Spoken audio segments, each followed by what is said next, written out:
உன்மடியில் நான் உறங்க கண்ணீரண்டும் தான் மயங்க என்ன தவம் செய்தேனோ என்னவென்று சொல்வேனோ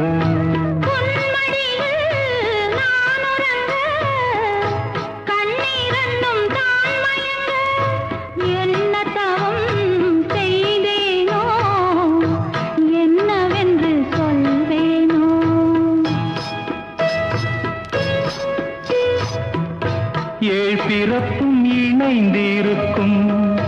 சொந்தம் இந்த சொந்தமம்மா வாழ்விருக்கும் நாள் வரைக்கும் தஞ்சமுந்தன் நெஞ்சமம்மா